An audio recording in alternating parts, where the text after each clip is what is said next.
해인사 8만 대장경. 800년 동안 아무도 몰랐습니다. 8만 1352장 속에 숨겨진 비밀을. 그 비밀을 AI로 밝혀냅니다. AI가 디지털화된 대장경의 내용을 분석하는 중에 경고음이 울렸습니다. 비정상 경판 5개 감지. 의도적 변형 가능성 99.7%. 이야기를 시작하기 전에 구독과 좋아요, 알림 설정 부탁드립니다. 다음 이야기를 제작하는데 큰 힘이 됩니다. 2024년 2월 5일 경남 합천 해인사. 이른 아침 안개가 가야산 자락을 감싸고 있었다. 해인사 장경판전 앞에 선 한설이는 깊은 숨을 들이마셨다. 문화재청 디지털유산과 조사관, 서울대 고고미술사학과를 졸업하고 문화재청에 들어온 지 10년째였다. 35살의 그녀는 냉철하고 원칙주의적이었지만 역사적 진실에 대한 열정만큼은 누구보다 뜨거웠다. 3년 전 경주 발굴 사건. 한설이는 그 기억을 떠올렸다. 자신이 놓친 단서 하나 때문에 신라 금관 일부가 밀매됐었다. 결국 되찾았지만 그 과정에서 문화재 한 점이 파손됐다. 그날 이후 그녀는 한동안 밤마다 악몽을 꿨었다. 이번에는 절대 실수하지 않는다. 조사관님, 준비됐습니다. 문화재청 디지털화 팀의 막내 이정우가 다가왔다. 29살의 젊은 청년은 어깨에 고가의 촬영 장비를 메고 있었다. 그의 눈에도 긴장감이 역력했다. 이정우 씨, 괜찮아요? 얼굴이 안 좋은데. 네, 괜찮습니다. 그냥 좀 피곤해서요. 이정우는 주머니 속 휴대폰을 만지작거렸다. 병원에서 수술비 입금 확인 요청이 계속 오고 있었다. 하지만 한설이는 그걸 알지 못했다. 들어가기 전에 이정우 씨, 한설인이 장경판전을 가리켰다. 해인사 장경판전에는 8만 대장경이라는 세계적인 문화유산이 보관되어 있는 곳이다. 8만 대장경이 정확히 뭔지 알아요? 그냥 불교 책 아닌가요? 책이 아니라 인쇄판이에요. 나무에 글자를 새긴 거죠. 왜 그렇게 만들었어요? 한설인이 설명을 시작했다. 13세기에 몽골이 쳐들어왔을 때 고려 사람들은 절박했어요. 나라가 망할 위기였으니까. 그래서 부처님의 힘을 빌리려고 불교 경전 전체를 나무판에 새긴 거예요. 16년 동안 온 나라가 매달렸죠. 16년이요? 네. 8만 1352장을 만들었어요. 그래서 8만 대장경이라고 부르죠. 그리고 놀라운 건 한 글자도 틀리지 않았다는 거예요. 이정우의 눈이 커졌다. 그게 가능해요? 그래서 2007년에 유네스코 세계기록유산으로 지정됐어요. 세계에서 가장 오래되고 가장 완벽한 불교 경전이니까. 와, 그럼 정말 대단한 거네요. 당연하죠. 우리가 지금 만지는 건 단순한 나무판이 아니에요. 인류의 보물이에요. 한설인이 장경판전 문을 바라봤다. 그래서 더 조심해야 해요. 한 장이라도 실수하면 안 돼요. 두 사람은 함께 문 앞으로 걸어갔다. 들어가기 전에 이정우 씨, 한설인이 태블릿을 꺼냈다. 화면에는 프로젝트 개요가 떠 있었다. 우리가 지금부터 할 일을 정확히 알고 있죠? 네. 8만 대장경 전체를 디지털 촬영하는 거죠? 맞아요. 하지만 단순 촬영이 아니에요. 한설인이 화면을 넘겼다. 초고해상도 3D 스캔, 적외선 촬영, 자외선 분석까지 경판 한 장당 12장의 사진을 찍어요. 앞면, 뒷면, 측면, 그리고 다양한 빛 조건에서요. 왜 그렇게까지 해야 해요? 대장경 전체를 완벽하게 보존하기 위해서예요. 나무는 시간이 지나면 변형되거든요. 지금 상태를 정밀하게 기록해두면 나중에 손상되더라도 복원할 수 있어요. 이정우가 이해가 간다고 했다. 그리고 한 가지 더. 한설인의 표정이 진지해졌다. 촬영이 끝나면 AI로 전체 분석을 해요. 5200만 자를 모두 인식해서 글자의 상태, 손상 부위를 자동으로 찾아내죠. 이런 작업은 세계 최초예요. 대단하네요. 그래서 더 조심해야 해요. 우리는 지금 인류 문화유산을 다루는 거니까. 한서린이 장경판전 문을 바라봤다.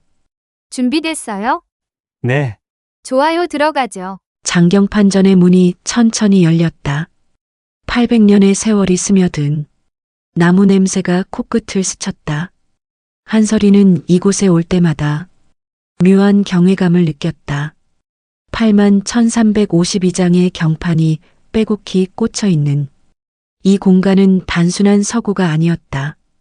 고려인들의 간절함과 믿음이 나무 한 장 한 장에 새겨져 있는 곳이었다. 장갑부터 착용하세요. 장경판전 관리를 맡은 혜정 스님이 흰 면장갑을 건넸다. 65살의 스님은 40년 넘게 이 경판들을 돌봐온 산증인이었다. 한서린과 이정우가 조심스럽게 장갑을 꼈다.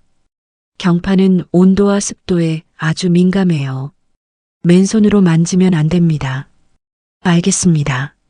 수많은 경판들이 5층의 판가에 빼곡히 꽂혀 있었다. 각 층마다 경판들이 2단으로 세워져 있고 끝부분에는 경판 번호가 작게 적혀 있었다. 첫 번째 경판은 화엄경 권일이에요. 이정우가 판가 앞에 섰다. 그는 경판 사이로 손을 조심스럽게 넣었다. 경판 끝부분을 잡고 천천히 빼냈다. 주변 경판들이 흔들리지 않도록 극도로 조심하며 조심해서 혜정 스님이 옆에서 지켜보며 중얼거렸다. 이정우의 이마에 땀이 맺혔다. 경판 한 장의 무게가 3.5kg. 게다가 800년 된 국보.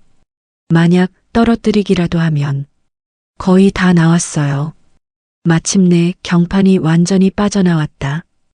이정우가 두 손으로 조심스럽게 받쳐들었다. 잘했어요. 이제 작업대로. 한서린이 앞장서서 작업대로 안내했다. 특수 제작된 작업대는 경판을 안전하게 올려놓을 수 있도록 설계되어 있었다. 시작하겠습니다. 이정우가 첫 번째 경판을 작업대에 올렸다. 가로 70cm, 세로 24cm, 두께 3cm 남짓. 경판 표면에는 세로로 23줄, 한 줄마다 14자씩 빼곡히 글자가 새겨져 있었다. 양쪽 면 모두 글자로 가득 차 있었다. 정말 놀랍네요. 800년 전에 이렇게 정교한 작업을? 이정우가 중얼거렸다. 그는 특수 제작된 촬영대에 경판을 올렸다. 초고해상도 카메라 6대가 서로 다른 각도에서 경판을 향해 있었다. 조명도 일반 촬영과는 달랐다. 적외선, 자외선, 측면광 등 다양한 방식으로 경판의 모든 면을 기록해야 했다. 첫 번째 경판, 화엄경 권일 촬영 시작합니다. 이정우의 손가락이 리모컨을 눌렀다. 찰칵. 6대의 카메라가 동시에 셔터를 눌렀다. 이어서 경판을 뒤집어 반대면도 촬영했다. 한 장당 총 12장의 사진이 필요했다. 한 장 완료. 한서린이 경판을 조심스럽게 제자리에 꽂았다. 이정우가 두 번째 경판을 꺼냈다. 이 작업을 81,352번 반복해야 했다. 한 달 반이 지났다. 벚꽃이 피어나기 시작했다. 한서린은 매주 해인사와 서울을 오가며 작업을 지휘했다. 오늘까지 15,000장 완료했습니다. 이정우가 보고했다. 전체의 약 18%였다. 속도가 좀 느린데. 한서린이 걱정스럽게 말했다. 괜찮아요. 정확성이 더 중요하니까요. 혜정 스님이 위로했다. 점심 공양 시간. 한서린과 이정우는 스님과 함께 소박한 식사를 했다. 스님, 해인사 관광객이 많이 늘었다고 하셨죠? 혜정 스님이 자랑스럽게 말했다. 2007년에 유네스코 세계기록유산 지정되고 나서 외국인들도 많이 와요. 특히 불교 국가 사람들은 이걸 꼭 보러 오더라고요. 자랑스러운 일이네요. 그럼요. 전 세계에서 인정받는 인류의 보물이니까요. 식사를 마치고 다시 작업이 시작됐다. 이정우가 경판을 하나씩 꺼내고 촬영하고 다시 꽂았다. 단순 반복 작업이었지만 한순간도 긴장을 늦출 수 없었다. 오후 3시쯤 이정우의 휴대폰이 진동했다. 그는 급히 화면을 확인했다. 엄마, 그가 휴게실로 나가 전화를 받았다. 엄마, 나야. 응. 이번 달은 미안해. 목소리가 떨리고 있었다. 한설이는 그 모습을 힐끗 봤지만 사생활이니 묻지 않았다. 이정우가 돌아왔을 때 눈가가 붉어져 있었다. 이정우 씨, 괜찮아요? 네, 괜찮습니다. 하지만 그의 손은 미세하게 떨리고 있었다. 4개월이 지났다. 현재까지 4만 5천 장 촬영 완료. 전체의 절반을 넘었다. 한설이는 서울의 사무실에서 중간 보고서를 작성하고 있었다. 옆자리에 김유진 연구원이 커피를 건넸다. 선배, 고생 많아요. 고마워. 넌 어때? 저는 데이터 정리하느라 바빠 죽겠어요. 4만 5천 장 분량이 얼마나 많은지 아세요? 김유진이 모니터를 가리켰다. 화면에는 경판 사진들이 폴더별로 정리되어 있었다. 예전 촬영 자료로는 부족했어요. 그러게, 이번에 제대로 해놔야지. 한설이는 화면에 뜬 경판 사진 하나를 확대했다. 글자 하나하나가 선명하게 보였다. 초고해상도 촬영의 위력이었다. 근데 선배, AI 분석 시스템 테스트해 봤어요? 아직 정식 가동은 안 했어. 전체 촬영 끝나고 한꺼번에 돌릴 거야. 어떤 분석을 하는 건데요? 글자 인식, 오자 탈자 확인, 경판 상태 분석, 뭐 여러 가지? 5,200만 자를 사람이 일일이 확인할 순 없잖아. 김유진이 감탄했다. 정말 대단한 프로젝트네요. 그때 한설인의 휴대폰이 울렸다. 이정우였다. 조사관님, 저 좀 급한 일이 생겨서 조퇴해도 될까요? 무슨 일인데? 어머니가 병원에서 연락이 왔어요. 그래요? 어디가 아프신가 봐요. 알았어요. 어서 가요. 조심해서. 죄송합니다. 통화가 끝난 후 한설이는 창밖을 바라봤다. 이정우가 요즘 힘들어 보였지만 뭐라고 위로해야 할지 몰랐다. 자세한 상황을 모르고 있었으니 당연했다. 이정우의 어머니는 3개월 전 췌장암 3기 진단을 받았다. 의사는 말했다. 수술하지 않으면 6개월, 수술해도 2년을 장담할 수 없다고. 하지만 로봇 수술비, 표적 항암 치료, 간병비를 포함해 5천만 원 이상이 필요하다. 어머니는 전화할 때마다 말했다. 정우야, 괜찮아. 엄마는 충분히 살았어. 너는 내 인생 살아야지. 하지만 이정우는 알고 있었다. 어머니가 밤마다 혼자 우는 소리를. 어느새 여름이 지나가고 있었다. 현재까지 7만 5천 장 완료. 이제 마지막 스퍼트였다. 이정우는 예전보다 말이 없어졌다. 점심시간에도 혼자 구석에 앉아 휴대폰만 들여다봤다. 한설이는 몇 번 말을 걸어볼까 했지만 그때마다 이정우는 괜찮습니다라고만 했다. 그날 밤 이정우는 숙소방에서 창밖을 바라보고 있었다. 손에 든 종이에는 숫자가 적혀 있었다. 어머니 병원비 5천만 원. 그는 주먹을 쥐었다. 눈물이 흘러내렸다. 2024년 10월 18일 해인사. 드디어 이날이 왔다. 마지막 경판입니다. 이정우가 외쳤다. 주변 스태프들이 박수를 쳤다. 경판 8만 1352. 보유부의 마지막 경전. 이정우가 조심스럽게 경판을 촬영대에 올렸다. 마지막 촬영. 찰칵. 완료! 환호성이 터져 나왔다. 8개월간의 대장정이 끝났다. 혜정 스님이 다가와 한설인의 손을 잡았다. 고생 많으셨어요. 정말 감사합니다. 저희가 더 감사하죠. 스님께서 도와주셔서 무사히 끝낼 수 있었어요. 한설인의 눈가가 촉촉해졌다. 3년 전의 실패가 떠올랐다. 하지만 이번엔 달랐다. 한 장도 놓치지 않았다. 한 장도 손상시키지 않았다. 해냈어. 이번엔 완벽하게. 이정우도 멀리서 그 모습을 바라보고 있었다. 그의 표정은 복잡했다. 기쁘면서도 슬퍼 보였다. 촬영 완료 기념식이 열렸다. 문화재청 회의실은 직원들과 관계자들로 가득했다. 청장이 단상에 올라 축사를 했다. 한설인 조사관 그리고 팀원 여러분의 노고에 감사드립니다. 8개월간의 촬영 작업을 무사히 마쳤습니다. 81,352장, 한 장도 빠짐없이 완벽하게 기록했습니다. 청장이 잠시 멈추고 웃었다. 물론 아직 끝난 건 아닙니다. 이제 AI 분석 작업이 남아있죠. 하지만 가장 어려운 고비는 넘었습니다. 박수 소리가 울렸다. 이정우가 옆에서 박수를 쳤다. 조사관님, 축하드려요. 이정우 씨 덕분이에요. 고생 많았어요. 저야말로 많이 배웠습니다. 이정우 씨, 요즘 힘들어 보이는데 괜찮아요? 네, 괜찮습니다. 뭔가 도와줄 일 있으면 언제든 말해요. 같이 8개월 고생했잖아요.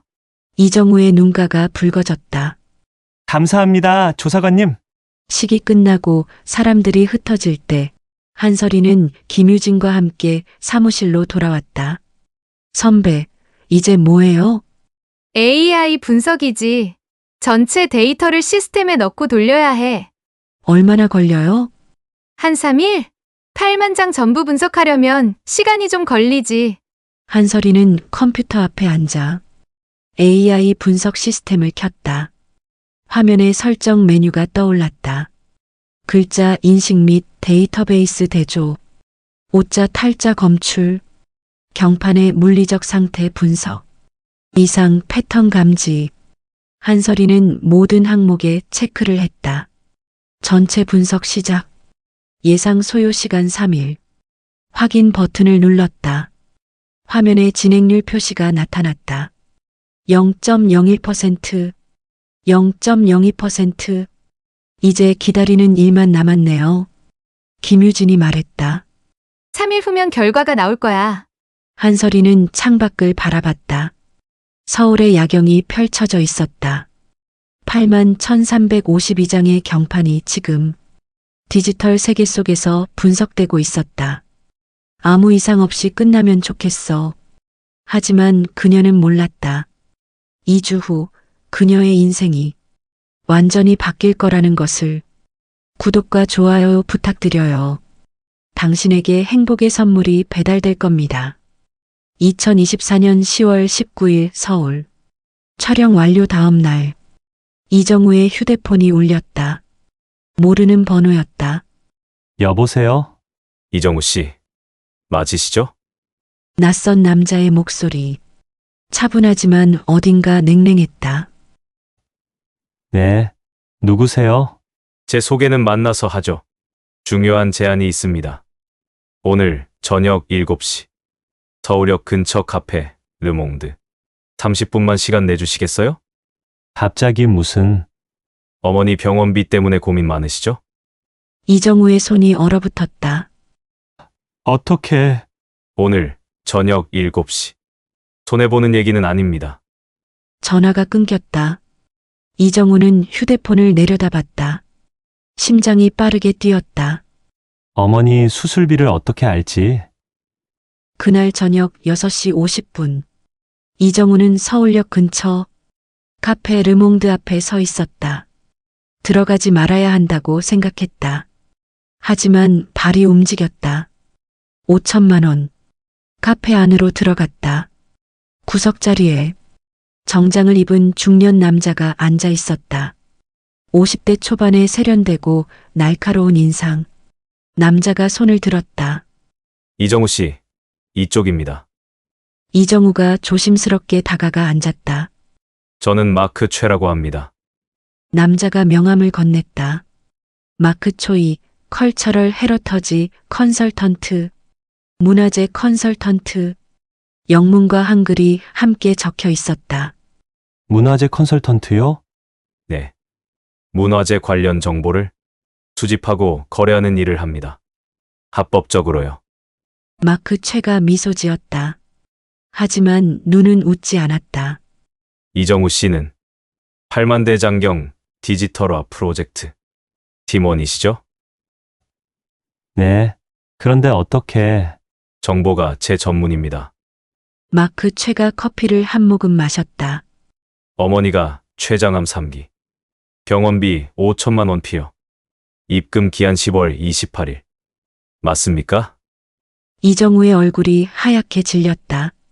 어떻게 그걸... 이정우 씨, 마크 최가 몸을 앞으로 기울였다. 저는 당신을 도울 수 있습니다. 아주 간단한 방법으로. 무슨 방법으로요? 8만대 장경 프로젝트에서 특별한 발견이 있으면 제게 먼저 알려주세요. 그것만으로 충분합니다. 특별한 발견이요? AI 분석 결과든 새로운 발견이든 뭐든 좋습니다. 문화재청이나 언론에 알리기 전에 저에게 먼저 알려주기만 하면 됩니다. 마크 최가 작은 봉투를 꺼냈다. 계약금 500만 원입니다. 지금 받으셔도 됩니다. 이정우가 뒤로 물러났다. 이건 안 됩니다. 정보 유출은 불법이에요. 정보를 파는 게 불법인가요? 마크 최가 조용히 웃었다. 문화재를 훔치자는 게 아닙니다. 단지 정보를 먼저 알려달라는 거죠. 언론사 특종도 똑같은 방식 아닙니까? 누가 먼저 아느냐의 차이일 뿐. 하지만 이정우 씨, 마크 최의 목소리가 낮아졌다. 어머니가 매일 혼자 우시는 거 아시죠? 정우야, 엄마는 괜찮아라고 말씀하시지만 실제로는 통증 때문에 잠도 못 주무신다는 거. 이정우의 눈이 흔들렸다. 제가 드리는 건 선택의 기회입니다. 5천만 원. 어머니를 살릴 수 있는 돈. 아니면 도덕적 양심. 뭐가 더 중요합니까? 침묵이 흘렀다. 이정우는 대답할 수 없었다. 계약금 500만 원은 지금 가져가셔도 됩니다. 앞으로 아무 일도 일어나지 않으면 그냥 이정우 씨 돈입니다. 돌려받지 않아요. 마크 최가 봉투를 밀었다. 하지만 만약 뭔가 발견되면 그때 저에게 전화 한 통만 주세요. 나머지 4,500만 원. 1시간 안에 입금합니다. 만약 아무것도 발견되지 않으면요? 그럼 끝입니다. 500만 원은 이정우 씨 겁니다. 저는 아무것도 잃지 않고 이정우 씨는 500만 원을 얻는 거죠. 마크 최가 명함을 다시 한번 놓았다. 제 번호입니다. 생각해보세요. 어머니 수술까지 9일 남았습니다. 시간이 많지 않아요. 그가 일어났다. 봉투는 여기 두고 갑니다. 가져가셔도 되고 두고 가셔도 됩니다. 이정우 씨 선택입니다. 마크 최가 카페를 나갔다. 이정우는 혼자 남았다. 테이블 위에 봉투와 명함이 놓여 있었다. 그는 한참을 그것들을 바라보고 있었다. 그날 밤 이정우는 봉투를 열지 못했다. 하지만 버리지도 못했다. 명함은 지갑 깊숙이 넣어두었다. 봉투는 방 서랍 맨 아래 숨겼다. 혹시 모르니까 자신에게 변명했다. 정말 급하면 그때 생각해보자. 하지만 그는 알고 있었다. 이미 선을 넘었다는 것을. 명함을 버리지 못한 순간 이미 결정은 내려진 것이나 다름없었다. 어디에서 이 이야기를 듣고 계신지요? 혹시 합천 아니신가요? 댓글로 알려주세요. 구독과 좋아요, 알림 설정 꼭 부탁드려요. 한설이는 문화재청 사무실에 혼자 남아 있었다. 3일 전 시작한 AI 분석이 막바지에 이르렀다. 화면에는 진행률 표시가 떠 있었다. 97%, 98%, 99%, 완료. 띠링. 알림음이 울렸다. 한서린이 화면을 확인하는 순간 숨이 멎었다. 긴급 알림, 다중 이상경판 감지. 발견된 이상경판 5개. 경판 1만 2847번 묘법 연하경 권위 13. 경판 2만 8956번 대방광불 화엄경 권 15. 경판 4만 1203번 금강 반야바라밀경 권 8. 경판 5만 3428번 대반열반경 권 42. 경판 7만 9841번 아비달마고사론 권 7.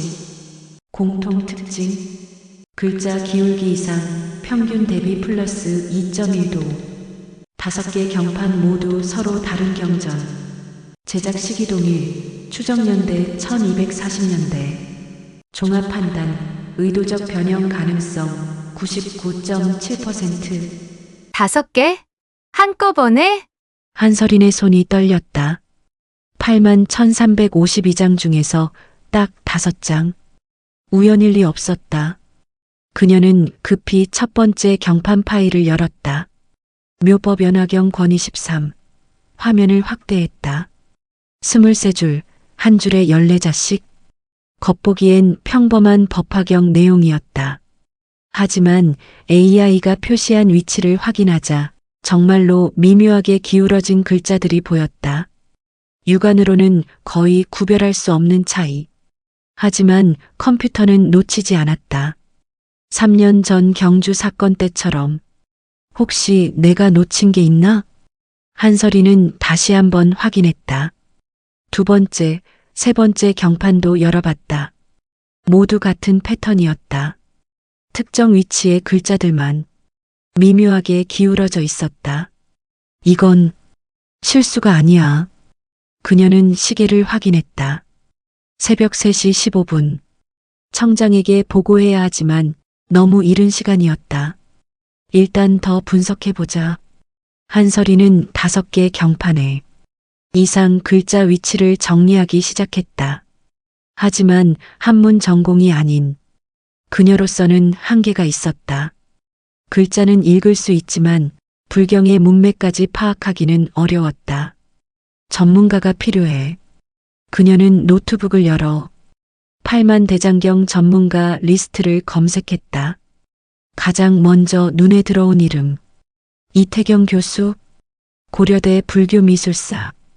8만 대장경 연구 30년. 프로젝트 자문위원 명단에도 있던 이름이었다. 하지만 지금까지 한 번도 만난 적은 없었다. 일단 청장님께 먼저 보고하고 한서린은 보고서를 작성하기 시작했다. 밤이 깊어갔다. 다음 날 한서린은 청장 앞에 서 있었다. 태블릿에는 AI 분석 결과가 떠 있었다. 5장의 경판에서 이상이 발견됐다고요? 청장이 화면을 자세히 들여다봤다. 60대 초반의 그는 문화재청에서 30년을 일한 베테랑이었다. 글자 기울기가 다르다. 청장이 화면을 자세히 들여다봤다. 이게 뭘 의미하는 건가요? 단순한 제작 오류 아닌가요? 아닙니다. 한서린이 다른 화면을 띄웠다. 8만 대장경은 세계에서 가장 정밀한 목판 인쇄물로 유명합니다. 오차율이 0.1% 미만이에요. 800년 전 기술로는 기적 같은 정확도죠. 그런데 이 5장만. 네, 의도적으로 다르게 만든 겁니다. 8만 1352장 중에서 딱 5장. 우연일 수가 없어요. 청장이 팔짱을 끼고 생각했다. 의도적이라는 건 알겠는데 왜? 무슨 목적으로? 그걸 알아내려면 전문가가 필요합니다. 한서린이 대답했다. 이 글자들이 뭘 의미하는지, 왜 이렇게 만들었는지는 불경 전문가가 아니면 알 수 없어요. 그래서 누구를 생각하시는데요? 이태경 교수님, 고려대 불교미술사 교수이시고 8만 대장경 연구 30년 하셨어요. 청장이 동의한다는 표정을 지었다. 좋아요. 하지만 그가 목소리를 낮췄다. 만약 이게 정말 뭔가 중요한 거라면 함부로 알려지면 안 됩니다. 문화재 밀매상들은 항상 기회를 노리고 있어요. 한설인도 그 위험성을 알고 있었다. 그래서 일단 비밀로 합시다. 한 조사관님이 직접 확인해 보세요. 2주 드릴게요. 이게 정말 뭔지 알아내세요. 2주요? 네. 그 안에 결론 못 내면 상부에 보고하고 공식 조사팀 꾸려야죠. 하지만 그러면 통제가 어려워져요. 한설인이 수긍하고 덧붙였다. 전문가 자문은 필요할 것 같습니다. 당연하죠. 하지만 최소 인원만 믿을 수 있는 사람으로요. 이태경 교수님께 협조 요청을 하겠습니다. 청장이 승낙했다. 그분이면 괜찮아요. 하지만 절대 외부 유출 없게 2주 후에 다시 보고하세요. 알겠습니다. 한설인이 청장실을 나왔다. 2주 충분할까? 그녀는 복도를 걸으며 휴대폰을 꺼냈다. 이태경 교수의 연락처를 찾았다. 하지만 전화하기 전에 잠시 망설였다. 전화로 말하기엔 너무 민감한 내용이야. 직접 만나야 했다.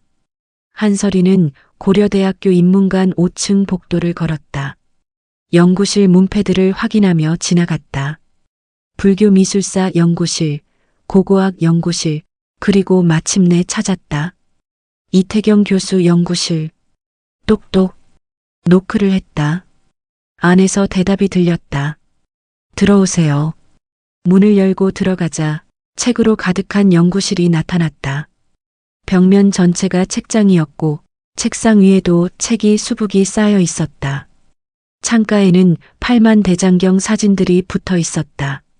책상 앞에 앉아있던 남자가 얼굴을 들었다. 50대 후반.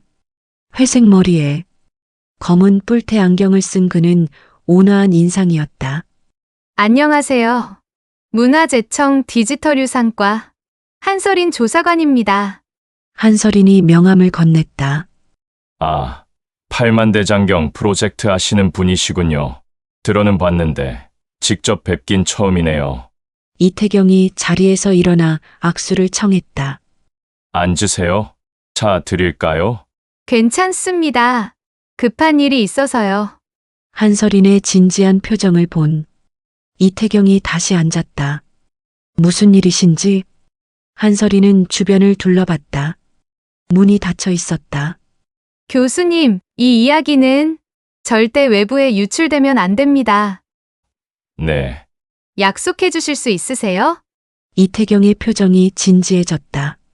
무슨 일인지 모르겠지만 약속하죠. 한설인이 가방에서 태블릿을 꺼냈다. 화면을 켜서 이태경에게 보여줬다. AI 분석 결과 5개 이상 경판. 이태경이 화면을 보는 순간 그의 얼굴이 굳었다.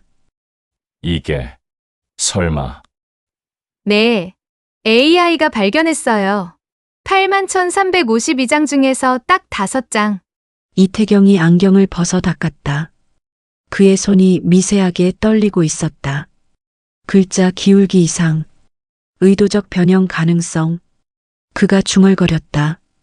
교수님, 이게 뭘 의미하는지 아세요? 이태경은 대답하지 않았다. 그는 화면을 확대해서 첫 번째 경판을 자세히 보기 시작했다. 한참 동안 침묵이 흘렀다. 조사관님, 이태경이 천천히 한설인을 보고 말했다. 혹시 30년 전 일 들어보셨어요? 30년 전요? 제가 대학원생이었을 때 같은 연구실 동기가 한 명 있었어요. 이름은 박준여. 저보다 2살 많았죠. 이태경이 창밖을 바라봤다. 그 친구는 팔만대장경에 집착했어요. 대장경에 뭔가 숨어 있다고 계속 말했죠. 다들 미쳤다고 했어요. 저도 믿지 않았어요. 그분이 1994년 가을 해인사로 답사를 갔다가 실종됐어요. 장경판전 근처에서 마지막으로 목격됐고 그 후론 소식이 없었죠. 한설인의 가슴이 철렁 내려앉았다. 경찰 수사도 했지만 결국 미제로 남았어요. 다들 산에서 조난당했다고 생각했죠. 이태경이 서랍을 열었다. 오래된 노트 하나를 꺼냈다. 낡고 바랜 표지. 이게 그 친구가 남긴 마지막 연구 노트예요. 실종되고 한 달 후에 연구실 책상에서 발견했죠. 노트를 펼쳤다. 빼곡한 필기와 스케치들. 그리고 마지막 페이지에 적힌 문장. 경판에 암호가 있다. 반드시 찾아야 한다. 30년 동안 저는 이 노트를 버리지 못했어요. 그 친구 말이 혹시 맞았을까 싶어서요. 이태경이 한서린을 똑바로 바라봤다. 조사관님, 이 5장의 경판, 혹시 제가 직접 봐도 될까요? 물론이죠. 그러려고 온 거예요. 그럼 제가 도와드리겠습니다. 이태경의 목소리에 결연함이 묻어났다. 30년을 기다렸어요. 그 친구가 맞았는지 확인할 기회를요. 한서린이 좋은 기회라고 맞장구를 쳤다. 교수님, 2주밖에 시간이 없어요. 청장님께서 2주 안에 결론 내라고 하셨어요. 충분해요. 이태경이 노트북을 켰다. 파일 보내주세요. 지금 당장 시작합시다. 두 사람은 나란히 앉아 모니터를 들여다보고 있었다. 화면에는 5개 경판이 나란히 떠 있었다. 일단 각 경판에서 이상한 글자들을 추출해 봅시다. 이태경이 첫 번째 경판을 확대했다. 묘법 연화경 권위 13. AI가 표시한 위치가 첫 줄 첫 번째, 5줄 7번째, 9줄 3번째. 그가 해당 위치의 글자들을 하나씩 확인했다. 불글적, 산 앞갈지, 남쪽 남 다서도. 노트에 적어 내려갔다. 저각지 나무. 이태경이 중얼거렸다. 저각지나무. 저각. 그의 목소리가 커졌다. 이게 지리산이에요. 지리산이요? 네, 저각은 지리산의 옛 이름이에요. 붉은 산이라는 뜻이죠. 이태경이 책장에서 고려사를 꺼냈다. 지리지편을 펼쳤다. 여기 보세요. 지리산 일명 저각산. 지리산을 저각산이라고도 불렀어요. 한서린의 맥박이 귓가에서 쿵쿵거렸다. 그럼 이건? 지명이에요. 지리산 남쪽으로 다섯리, 아마 오리, 다섯리를 의미하는 것 같아요. 이태경이 두 번째 경판을 열었다. 다른 것들도 봅시다. 화엄경 권시보. AI가 표시한 6개 위치. 2줄 3번째, 석 3, 5줄 8번째 돌석, 9줄 14번째 물수. 이태경의 손이 빠르게 움직였다. 삼석수음 절처. 3개의 바위, 물소리 끊긴 곳. 한서린도 흥분하기 시작했다. 이건 분명 장소를 가리키는 거예요. 맞아요. 이태경이 세 번째 경판을 열었다. 금강경 권팔. 동력동, 산악매산, 달월 날출. 동쪽 산마루에서 달 뜨는 곳. 두 사람은 서로 마주봤다. 똑같은 생각이었다. 이건 한서린이 숨을 고르며 말했다. 암호예요. 틀림없어요. 네. 그것도 좌표 암호예요. 이태경이 노트에 지금까지 발견한 내용을 정리했다. 경판 1 법화경, 저각지나무, 지리산 남쪽 다섯리. 경판 2 화엄경, 삼석수음 절처, 새 바위 물소리 끊긴 곳. 경판 3 금강경, 동악산 얼출, 동쪽 산마루 달 뜨는 곳. 아직 2개가 남았어요. 한서린이 말했다. 네. 하지만 패턴은 명확해요. 5개를 다 조합하면 정확한 위치가 나올 거예요. 이태경이 네 번째 경판을 열었다. 열반경 권사 12. 분석에 집중하는 이 교수가 즐거워 보였다. 나왔어요. 이태경이 외쳤다. 경판 4 열반경, 곡심풍유처, 계곡 깊은 곳 바람 머무는 자리. 5번째 경판, 아비달마구사론 권칠. 마지막이에요. 이태경의 손이 떨렸다. 30년을 기다린 순간이었다. 임금왕, 빛광, 잘면, 2차, 땅지. 그가 노트에 적었다. 왕강면차지, 왕의 빛이 이곳에 잠들다. 침묵이 흘렀다. 이태경은 노트를 내려다봤다. 5개의 문장이 적혀 있었다. 이걸 하나로 연결하면 무슨 뜻이 될까? 그가 펜을 들었다. 창밖으로 해가 지고 있었다. 석양이 연구실을 붉게 물들였다. 조사관님, 이태경이 천천히 서린을 바라보았다. 이건 단순한 암호가 아니에요. 그럼 뭔데요? 보물 지도예요. 한서린의 심장이 쿵쾅거렸다.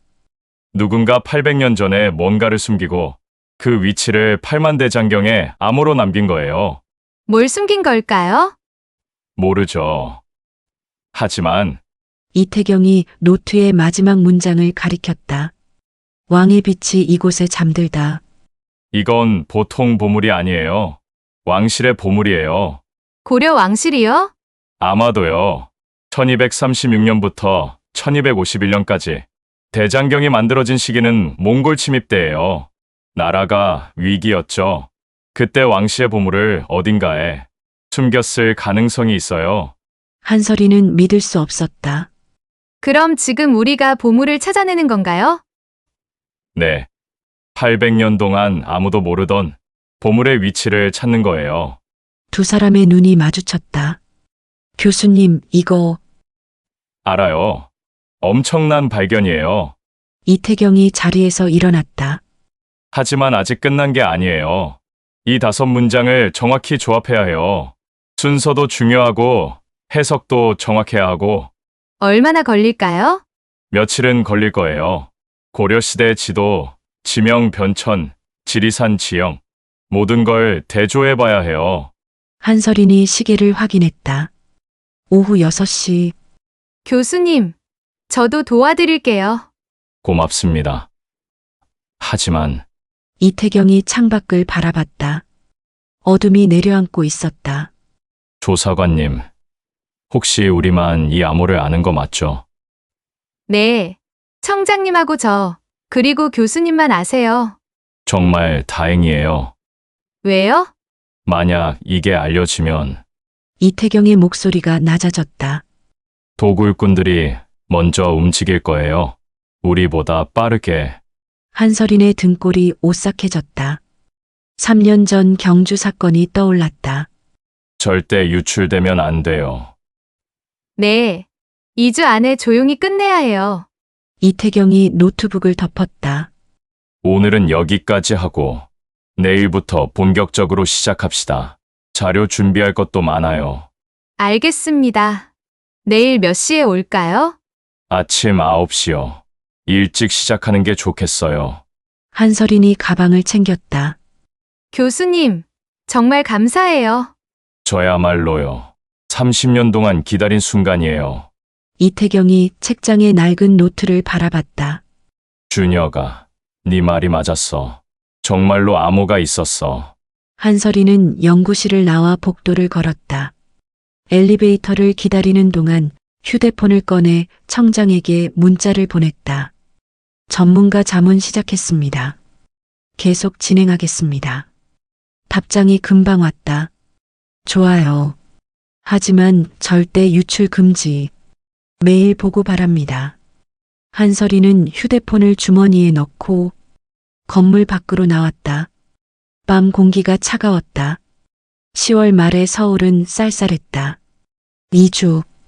그녀는 하늘을 올려다봤다. 별이 하나둘씩 나타나고 있었다. 제발 무사히 끝나기를. 한편 그날 오후 2시쯤 검은색 세단이 고려대 인문관 앞에 세워져 있었다. 운전석에 앉은 남자가 망원 렌즈 카메라를 들고 건물 출입구를 지켜보고 있었다. 제임스였다. 35살의 재미교포. 전직 용병 출신으로 5년째 마크 최의 오른팔로 일하고 있었다. 마크 최는 50대 초반의 재미교포이며 뉴욕과 홍콩 경매 시장에서 악명 높은 문화재 밀매상이었다. 제임스는 추적, 감시, 협박, 필요하다면 폭력까지 서슴지 않았다.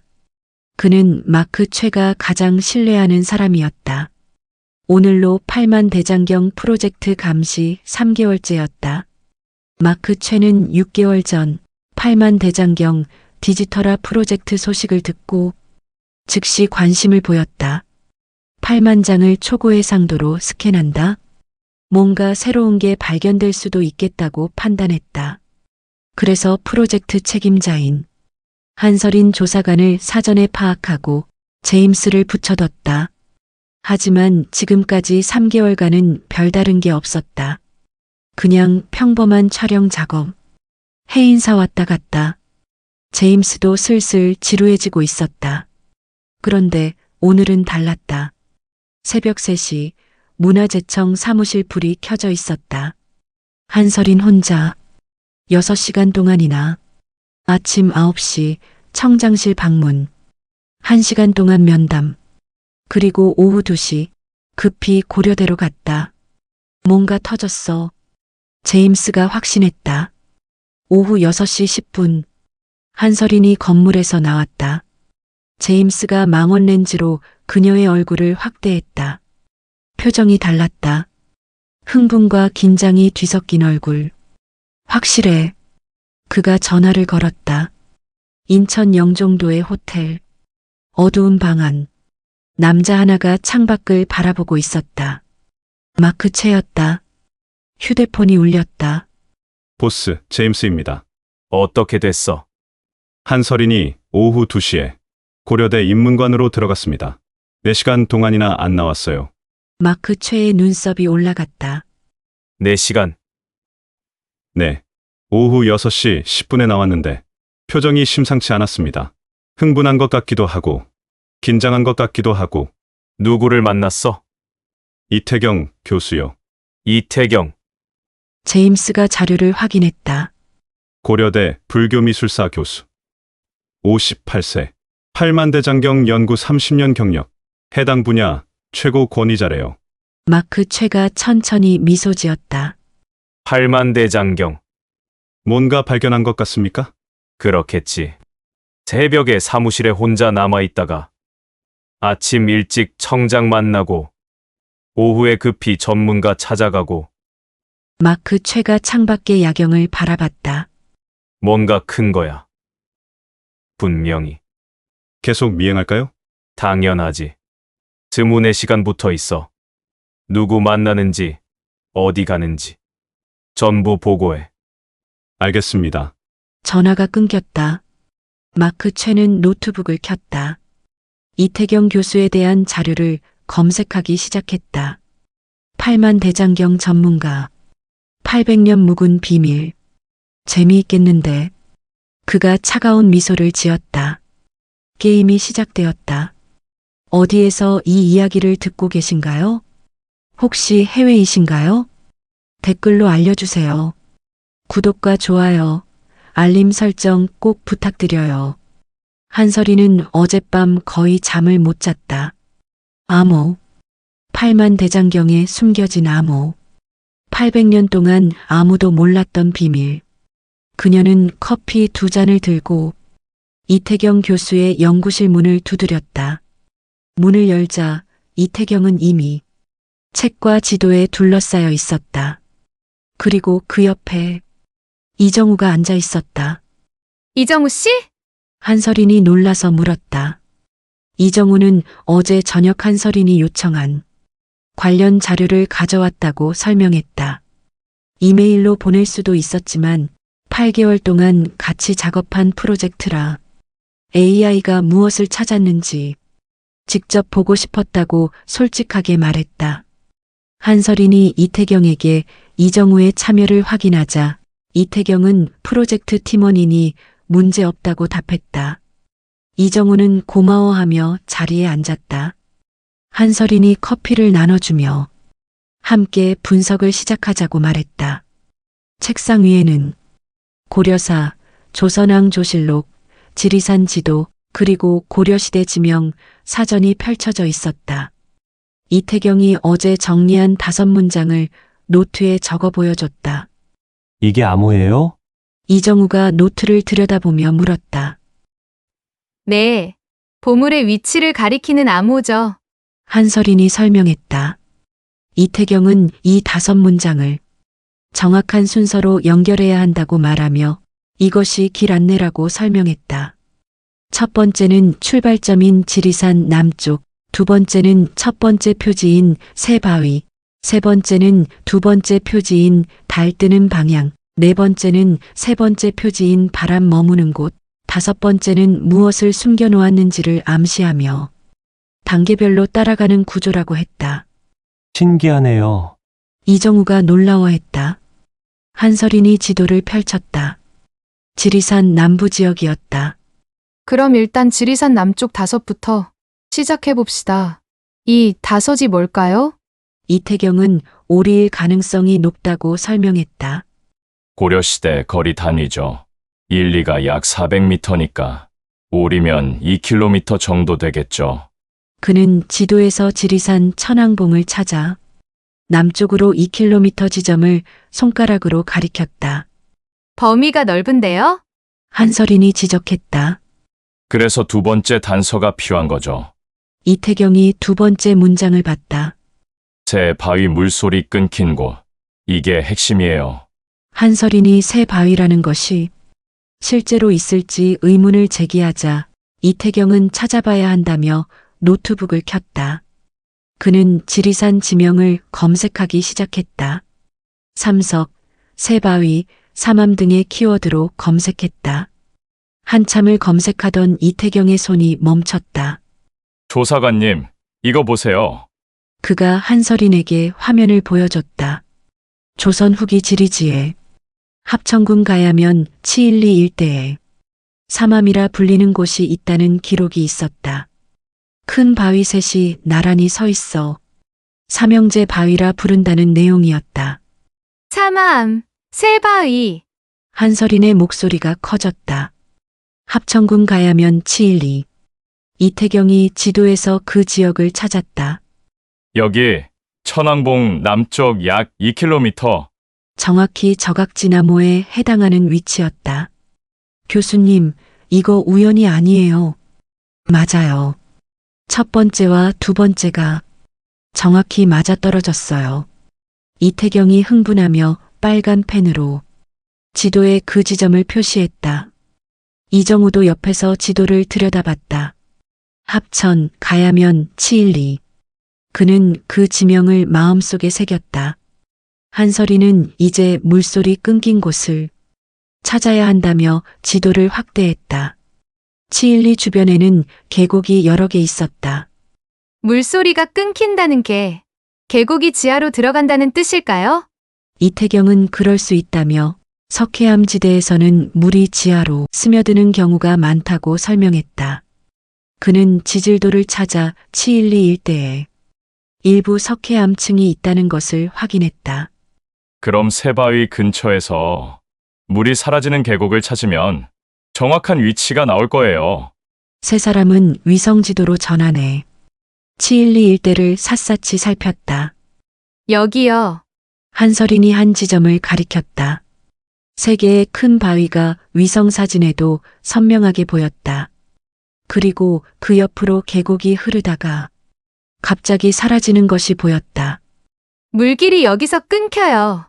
지하로 들어가는 거예요. 이태경이 그 지점에 별표를 쳤다. 바로 여기에요. 세 사람은 서로 마주보며 흥분을 감추지 못했다. 한설인이 노트를 보며 이제 세 번째 단서인 동쪽 산마루에서 달 뜨는 곳을 분석하자고 말했다. 이태경은 이것이 방향지시라고 설명했다. 새 바위 지점에서 동쪽 산마루를 보라는 것이며 그쪽 방향에 무언가가 있다는 의미라고 했다. 한설인이 지도에서 그 지점의 동쪽을 확인했다. 동쪽에는 작은 산봉우리들이 여러 개 있는데요. 달이 뜬다는 게 힌트예요. 특정 시기에 특정 산 너머로 달이 뜬다는. 이태경이 잠시 생각했다. 음력 보름 같은 때겠죠. 정동 쪽에서 달이 뜨니까.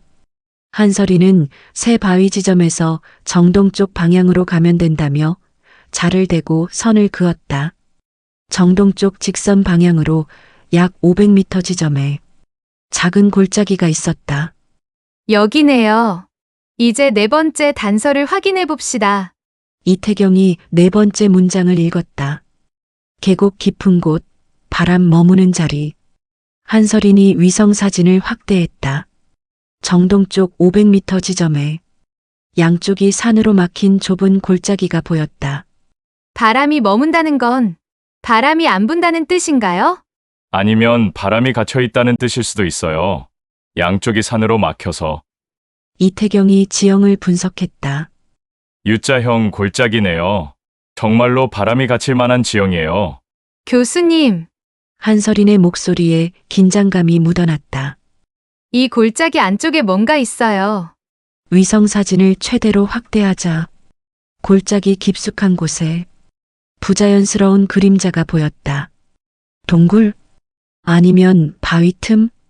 어쨌든 뭔가 공간이 있어요. 이태경이 자를 들고 최종 거리를 측정했다. 천왕봉에서 남쪽 2km, 새바위 지점에서 동쪽 500m, 골짜기 안쪽 약 200m. 그가 최종 좌표를 적었다. 합천군 가야면 712 산 132번지 일대. GPS 북위 35.2도, 동경 127.5도. 바로 여기에요. 이정우는 그 좌표를 눈에 새겼다. 한서린이 5번째 문장을 읽었다. 왕의 빛이 이곳에 잠들다. 뭐가 있을까요? 모르죠. 하지만 이태경이 창밖을 바라봤다. 800년 전 고려인들이 이렇게까지 정교한 암호를 만들었다는 건 엄청나게 중요한 뭔가가 있다는 거예요. 세 사람은 침묵했다. 시계가 오전 11시를 가리켰다. 분석 시작한 지 2시간. 그들은 800년 묵은 비밀의 위치를 찾아냈다. 조사관님, 이태경이 한서린을 바라봤다. 이제 어떻게 할 건가요? 한서린은 고민했다. 청장은 2주 안에 보고하라고 했다. 하지만 지금 이 좌표를 보고하면 즉시 발굴팀이 꾸려질 것이다. 그리고 그 순간 비밀은 끝난다. 3년 전 경주처럼 정보가 새나가면 안 된다는 생각이 들었다. 그녀는 결심했다. 직접 가봐야 해요. 뭐라고요? 우리 둘이서 먼저 확인해봐요. 정말 뭐가 있는지. 하지만 그건 좀. 청장님께는 분석 중이라고만 보고할게요. 좌표까지 특정됐다고 하면 바로 공식 절차로 넘어가요. 그러면 통제가 안 돼요. 이태경이 알겠다는 표정으로 언제 갈 것인지 물었다. 내일 새벽 4시. 새벽이요? 네. 아무도 모르게요. 한서린이 이정우에게 물었다. 이정우 씨도 같이 갈래요? 이정우는 잠시 망설이다가 자신은 기술직이라 현장은 조금 어려울 것 같다며 정중히 거절했다. 그래요? 그럼 우리 둘이서 갈게요. 한서린은 등산 장비를 준비하고 내일 새벽 4시에 출발해서 해 뜨기 전에 도착하자고 말했다. 이태경이 동의했다.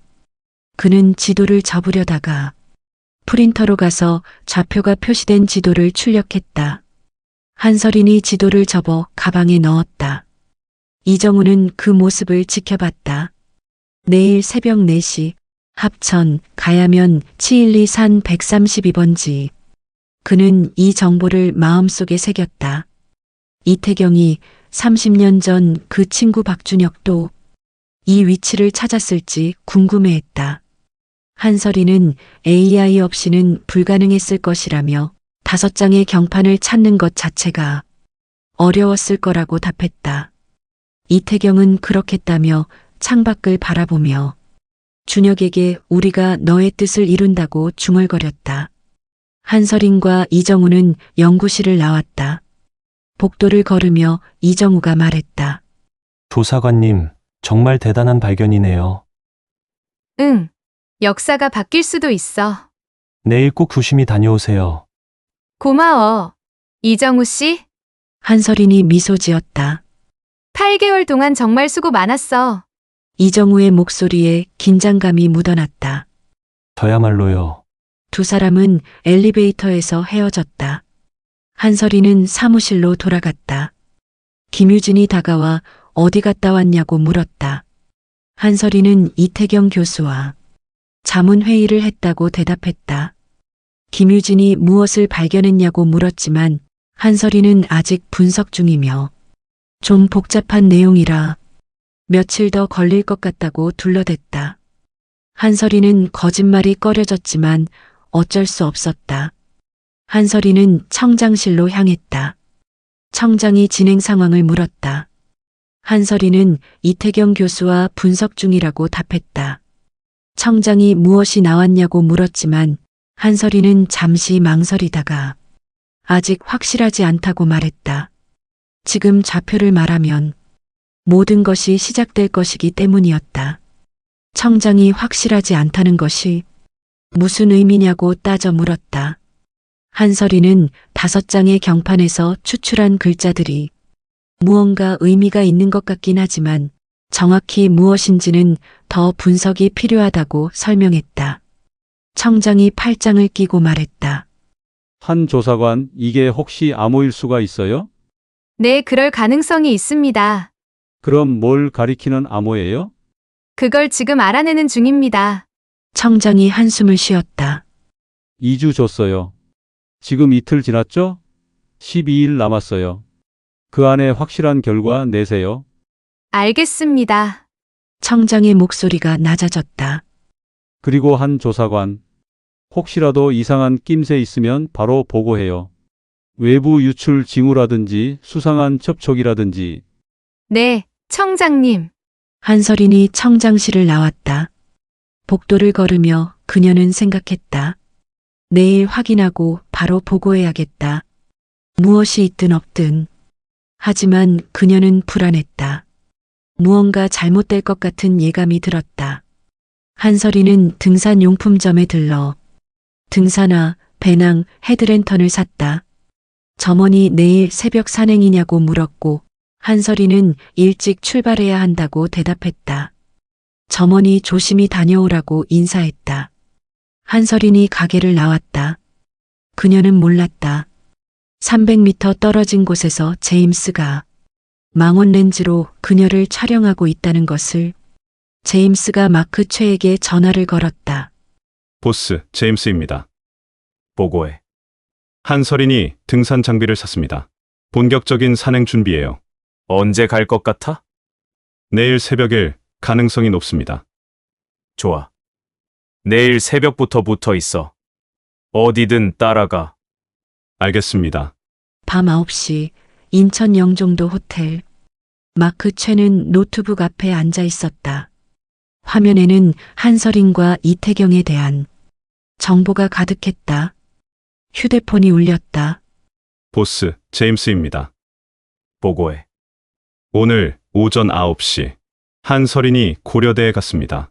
이태경 교수 연구실에서 2시간 있었어요.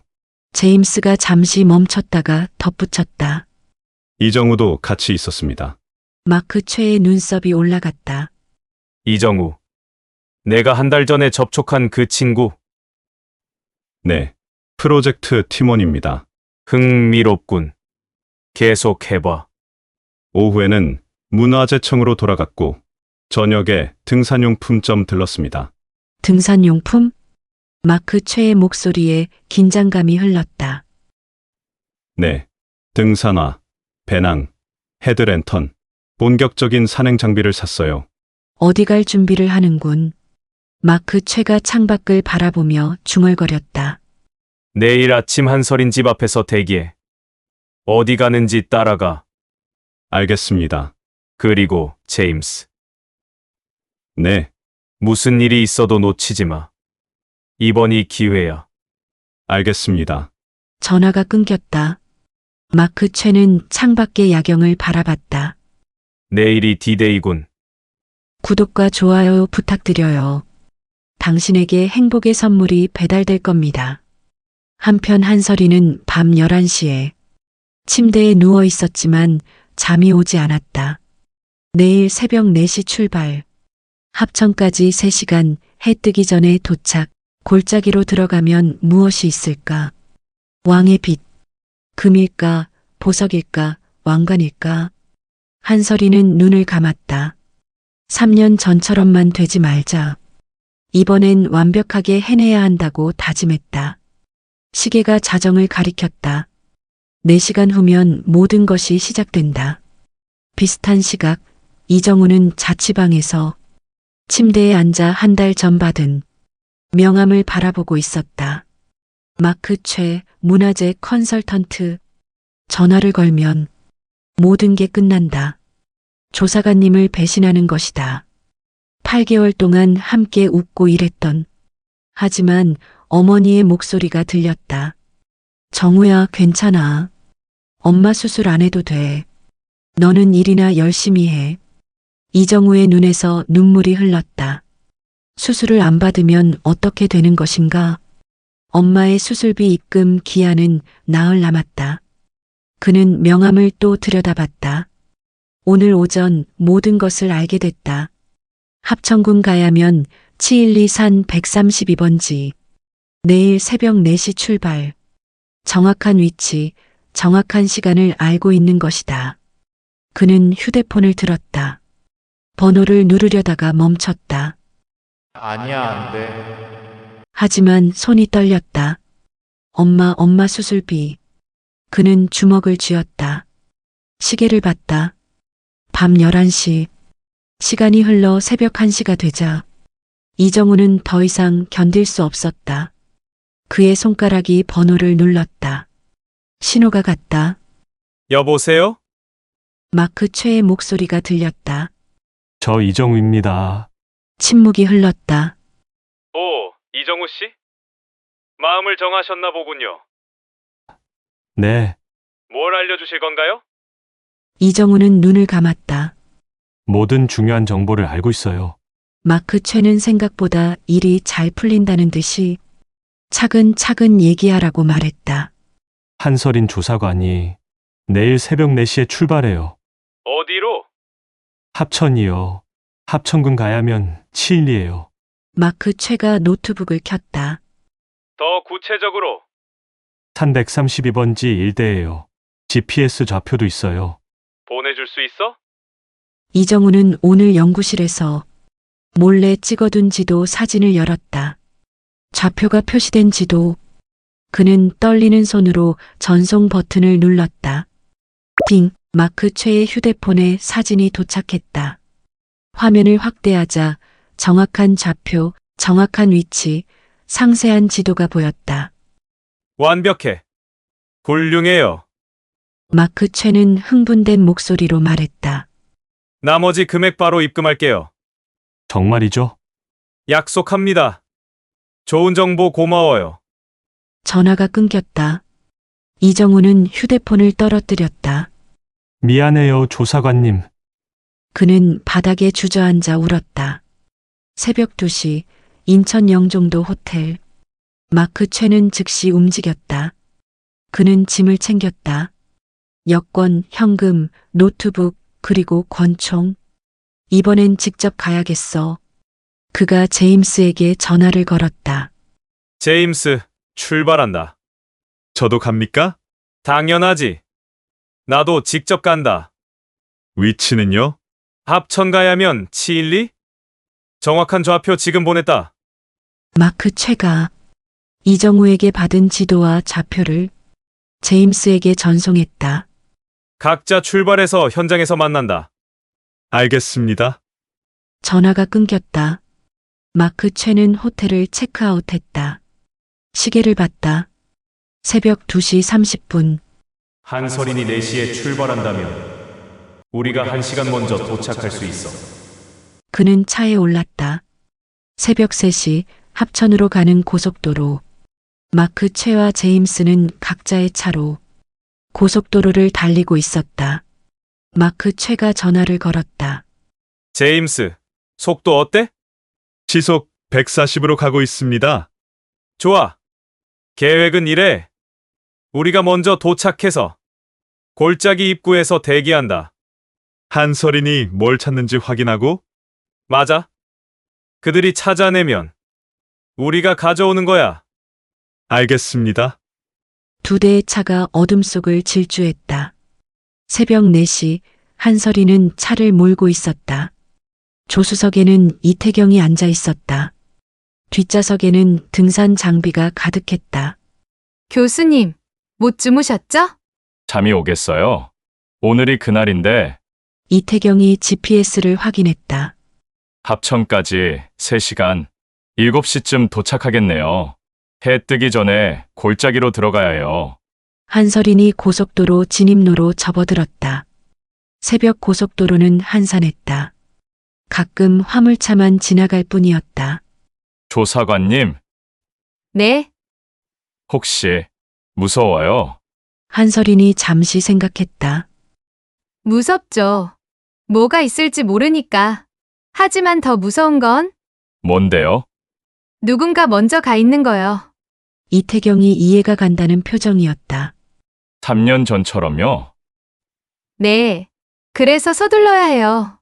차가 어둠을 뚫고 남쪽으로 달렸다. 구독과 좋아요, 알림 설정 꼭 부탁드려요. 새벽 6시 합천 가야면 입구. 마크 최와 제임스의 차가 산길 입구에 도착했다. 마크 최가 차에서 내려 고급 전술복으로 갈아입고 배낭을 챙겼다. 제임스도 마찬가지였다. 시간은? 마크 최가 물었다. 6시 5분입니다. 한설이는 7시쯤 도착할 겁니다. 좋아. 우리가 1시간 빨라. 마크 최가 GPS를 확인하며 이정우가 보낸 좌표를 다시 한번 확인했다. 712 산 132번지. 목표 지점까지 2km. 지금 출발하면 7시쯤 도착한다. 그럼 한설인과 동시에요? 아니. 우리는 골짜기 입구에서 대기한다. 그들이 먼저 들어가서 뭘 찾는지 확인하는 거야. 알겠습니다. 두 사람은 산으로 올라가기 시작했다. 전직 CIA 요원과 전직 용병.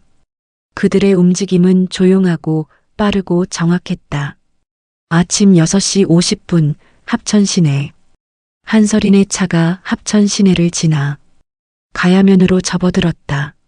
거의 다 왔어요. 한설인이 말했다. 이태경이 지도를 확인했다. 여기서 산으로 올라가야 해요.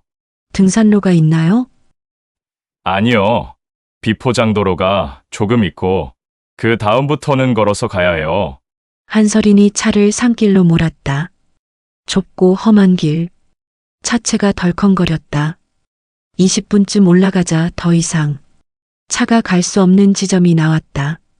여기서 내려야겠어요. 두 사람은 차에서 내려 등산 장비를 챙겼다. 배낭, 헤드랜턴, 로프, GPS. 교수님, 준비되셨어요? 네. 이태경이 GPS를 켜서 목표 지점까지 약 2km라고 확인했다. 출발합시다. 두 사람은 산속으로 들어갔다.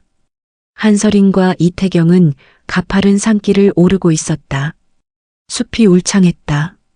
아직 해가 완전히 뜨지 않아 어둑어둑했다. 저기요. 이태경이 앞을 가리켰다. 큰 바위 3개가 나란히 서 있었다. 참암, 새바위. 한설인이 흥분하며 외쳤다. 정말 있어요. 두 사람은 새 바위 앞으로 다가갔다. 각각 5m 높이의 거대한 바위들이 마치 형제처럼 나란히 서 있었다. 그럼 여기서 동쪽으로. 이태경이 GPS를 확인했다. 500m 더 가야 해요. 새 바위 옆으로 계곡이 흐르고 있었다. 그런데 물소리가 어느 지점에서 갑자기 사라졌다. 저기요. 물이 지하로 들어가요. 한설인이 계곡을 따라 내려갔다. 물줄기가 바위 틈으로 스며들며 사라지고 있었다. 새바위 물소리 끊긴 곳. 정확히 맞아요. 이태경이 감탄했다. 이제 동쪽으로. 두 사람은 동쪽 방향으로 걸었다. 숲을 헤치고 바위를 넘고 가시덤불을 피하며 나아갔다. 30분쯤 지났을까? 저기, 한설인이 가리켰다. 앞에 U자형 골짜기가 나타났다. 양쪽이 높은 산으로 둘러싸인 좁고 깊은 계곡이었다. 계곡 깊은 곳 바람 머무는 자리. 두 사람은 골짜기 안으로 들어갔다. 정말로 바람이 불지 않았다. 양쪽 산이 바람을 막아주고 있었다. 마크 최와 제임스는 바위 뒤에 숨어 있었다. 제임스가 쌍안경으로 확인했다. 왔습니다. 한서린과 이태경이 골짜기로 들어가고 있었다. 따라가자. 조용히. 두 사람은 적당한 거리를 두고 뒤따라갔다. 한서린과 이태경은 골짜기 깊숙한 곳으로 걸어갔다. GPS 확인해봐요. 이태경이 화면을 봤다. 여기에요. 바로 여기. 그들은 주변을 살폈다. 바위 벽면에 부자연스러운 틈이 보였다. 동굴이에요. 한서린이 헤드랜턴을 켰다. 좁은 입구, 사람 하나 겨우 들어갈 정도였다. 들어가 볼까요? 조심해요. 한서린이 먼저 들어갔다. 이태경이 뒤따랐다. 동굴은 생각보다 깊어서 10m쯤 들어가자 공간이 넓어졌다. 천장 높이 3m, 폭 5m 정도의 석실이었다. 그리고 그곳에 교수님, 한서린의 목소리가 떨렸다.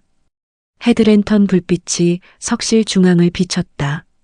거기에 돌로 만든 작은 단이 있었고 그 위에 검게 변색된 나무 상자가 놓여 있었다. 두 사람은 천천히 다가갔다. 상자는 고려시대 양식이었다. 나전 칠기로 장식되어 있었지만 800년의 세월로 많이 손상되어 있었다. 열어볼까요? 이태경이 조심스럽게 상자 뚜껑을 열었다. 삐걱. 오래된 나무가 삐걱거렸다. 뚜껑이 열렸다. 그 안에는 이건 한서린의 숨이 멎었다. 금으로 만든 관이었다. 가야 양식의 금관. 나뭇가지 모양 장식이 양쪽으로 뻗어 있고 고곡들이 매달려 있었다. 800년 동안 이곳에 숨겨져 있던 가야 왕국의 보물이었다. 왕광면차지. 이태경이 중얼거렸다. 왕의 빛이 이곳에 잠들다. 그가 금관 옆에서 작은 사리함을 발견했다. 은으로 만든 팔각 사리함이었다. 뚜껑을 열자 그 안에 종이 하나가 들어 있었다. 800년 된 종이치고는 놀랍게도 보존 상태가 좋았다. 이태경이 조심스럽게 펼쳤다. 고려 고종 28년 1241년. 몽골의 침략으로 나라가 위태롭도다. 우리 가야의 후손들은 선조의 보물을 이곳에 숨기노라. 8만 대장경에 그 위치를 새기니 후세의 이를 찾는 이 있거든. 가야의 영광을 기억하라. 가야 후의 12인. 한서린은 떨리는 손으로 사진을 찍기 시작했다. 교수님, 이건 역사적 대발견이에요. 이태경의 목소리도 떨렸다. 가야 왕국이 멸망한 게 562년이에요. 그로부터 680년 후인 1241년에도 가야 후손들이 조직을 유지하고 있었다는 것은 놀라운 일이에요. 그리고 그들이 8만대 장경 제작에 참여했다는 거예요. 네, 몽골 침입 때 자신들의 보물을 숨기고 그 위치를 암호로 남긴 거죠. 한서린이 금관을 조심스럽게 들어 올렸다. 이걸 어떻게 해야 할까요? 일단 사진 기록 남기고 청장님께 즉시 보고해야죠. 이태경이 휴대폰을 꺼냈다. 신호가 안 잡혀요. 저도요. 산속이라 그런가 봐요. 밖으로 나가볼까요? 그때였다. 동굴 입구에서 박수 소리가 들렸다. 짝짝짝. 축하합니다. 두 사람이 동시에 돌아봤다. 헤드랜턴 불빛이 입구를 비췄다. 거기에 두 남자가 서 있었다. 검은 전술복을 입은 남자. 그리고 고급 전술복을 입은 50대 남자. 한서린의 얼굴이 굳었다. 누구세요? 궁금하신가요? 50대 남자가 천천히 걸어왔다. 마크 최라고 합니다. 들어보셨죠? 한서린의 얼굴이 창백해졌다. 그 악명 높은 밀매상 마크 최가 미소를 지었다. 800년을 기다린 보물을 찾아주셔서 감사합니다. 제임스가 한 걸음 다가왔다. 귀중한 걸 찾으셨네요. 한서린이 금관을 뒤로 숨겼다. 어떻게 여길? 궁금하세요? 마크 최가 천천히 걸어왔다. 누군가 친절하게 알려줬죠. 정확한 위치와 시간까지. 한서린의 가슴이 철렁했다. 설마 내부자가 있다는 걸 모르셨나 보네요. 마크 최가 냉소했다. 이건 국가 문화재예요. 이태경이 앞을 막아섰다. 알아요. 제임스가 주머니에서 권총을 꺼냈다. 그래서 값어치가 있죠. 한서린의 얼굴이 창백해졌다. 금관 내려놓으세요. 천천히. 마크 최가 명령했다. 안 됩니다. 이태경이 한서린을 보호했다. 교수님, 괜찮아요. 한서린이 금관을 바닥에 놓았다. 가져가세요. 대신 우리는 보내주세요. 현명하시네요. 마크 최가 금관을 집어들었다. 그리고 사리함도 가져갔다. 보스, 이걸로 충분합니까? 제임스가 물었다. 충분해. 가자. 두 사람이 뒤로 물러났다. 참, 한 가지만 더. 마크 최가 돌아섰다. 누가 정보를 줬는지 궁금하시죠? 한서린이 대답하지 않았다. 이정우 씨예요. 8개월 동안 같이 일한 동료. 마크 최가 미소를 지었다. GPS 좌표까지 정확하게 보내줬어요. 정말 고마운 분이죠. 한서린의 표정이 일그러졌다. 거짓말! 거짓말. 새벽 1시에 전화 받았어요. 자진해서요. 5천만 원이면 충분하더군요. 마크 최가 비웃었다. 그럼 이만? 마크 최가 돌아서려다가 주머니에서 휴대폰을 재빠르게 꺼냈다. 사리함 속 문서를 향해 카메라를 들었다. 찰칵. 한서린이 제지하려 했지만 이미 늦었다. 기념품이죠. 마크 최가 비웃으며 두 사람은 동굴을 빠져나갔다. 한서린과 이태경은 그대로 굳어 있었다. 이정우가 설마 그랬을까? 한서린의 목소리가 떨렸다. 교수님, 일단 나가요. 신고해야 해요. 하지만 금관을 잃어버렸어요. 사진은 찍었어요. 증거는 있어요. 이태경이 한서린의 어깨를 두드렸다. 빨리 나가서 신고합시다. 두 사람은 급히 동굴을 빠져나왔다. 제임스가 금관과 사리함을 배낭에 넣고 산을 내려가고 있었다. 준비됐나? 네, 됐습니다. 인천항 컨테이너선 대기 중입니다. 좋아. 2시간 후에 도착한다. 홍콩으로 바로 가십니까? 제임스가 물었다. 당연하지. 이 물건을 가지고 공항으로 갈 순 없어. 알겠습니다. 두 사람은 빠른 걸음으로 산을 내려갔다. 한서린과 이태경이 차에 도착했다. 한서린이 급히 휴대폰을 켰다. 신호가 잡혔다. 청장님께 전화해야 해요. 그녀가 번호를 눌렀다. 벨이 울렸다. 한 조사관이야? 청장님! 긴급 상황입니다! 무슨 일이야? 가야 금관을 발견했는데 밀매상에게 빼앗겼어요! 뭐라고? 청장의 목소리가 커졌다. 지금 어디야? 합천 가야면이에요. 지금 당장 경찰 출동시켜야 해요. 마크체라는 밀매상입니다. 마크 최? 그 악명 높은 놈? 네, 제임스라는 부하도 있어요. 둘이서 금관을 가져갔어요. 알았어. 위치 보내. 즉시 조치 취할게. 전화가 끊겼다. 한서린은 좌표를 문자로 보냈다. 교수님, 우리도 따라가야 해요. 어디로? 그들이 내려간 방향으로. 두 사람은 차에 올라타 산길을 따라 내려갔다. 오전 9시 30분 합천 시내. 마크 최와 제임스의 차 2대가 고속도로 진입로로 향하고 있었다. 그때 뒤에서 경찰 사이렌 소리가 들렸다. 제임스, 경찰이 따라 붙었다. 마크 최가 무전으로 말했다. 터져. 나는 우회로로 간다. 알겠습니다. 2대의 차가 갈라졌다. 제임스의 차가 속도를 높였다. 경찰차 2대가 제임스를 추격했다. 멈춰서세요. 차를 세우세요. 확성기 소리가 울렸다. 제임스는 멈추지 않았다. 그는 급커브를 돌았다. 타이어가 비명을 지르며 미끄러졌다. 경찰차도 뒤따라왔다. 그때 앞에서 순찰차 한 대가 더 나타나 길을 막았다. 젠장! 좌우로 산. 도망칠 곳이 없다. 제임스가 급브레이크를 밟았다. 기익. 차가 180도 회전하며 멈췄다. 경찰들이 총을 겨누며 다가왔다. 차에서 나와. 손 들고 나와. 제임스는 잠시 망설이다가 천천히 차 밖으로 나왔다. 바닥에 엎드려. 그가 엎드렸다. 경찰이 수갑을 채웠다.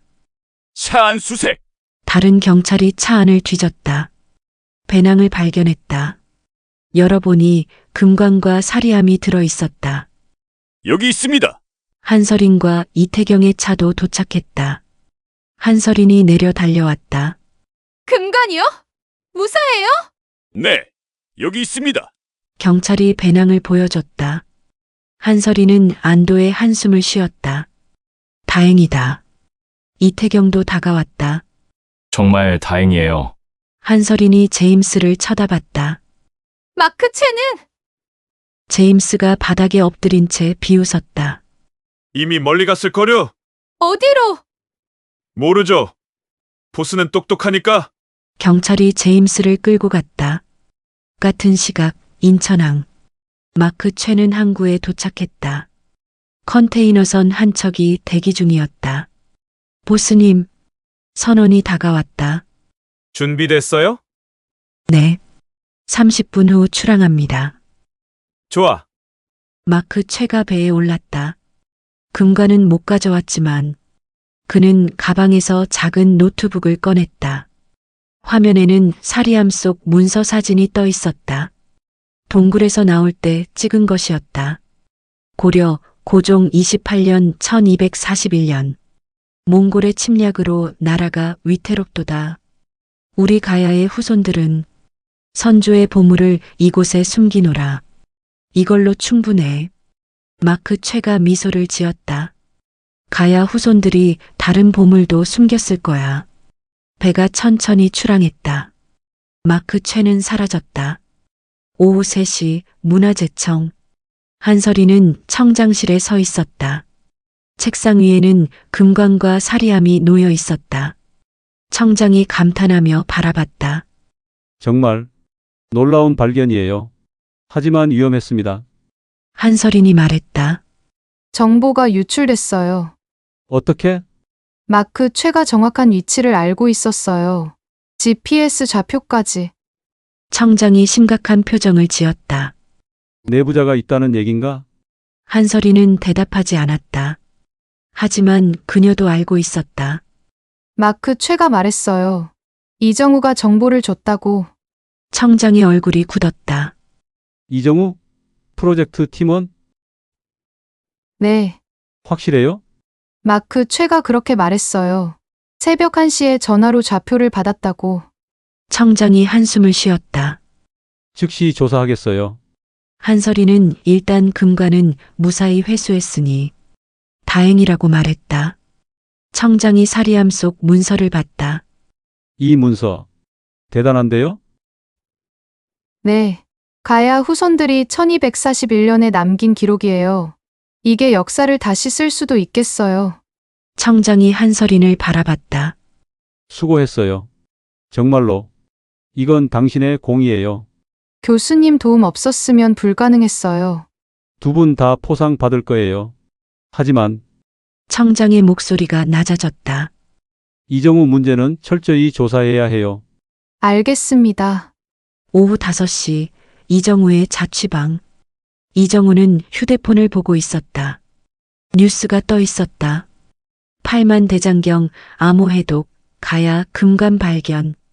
800년 묵은 비밀, 문화재청 한서린 조사관의 성과. 밀매 조직 일부 체포, 금관 무사히 회수. 그의 손이 떨렸다. 휴대폰에 입금 알림이 있었다. 4,500만 원 입금 완료. 마크 최가 약속을 지킨 것이다. 이정우는 눈물을 흘렸다. 미안해요. 조사관님. 그는 병원으로 전화를 걸었다.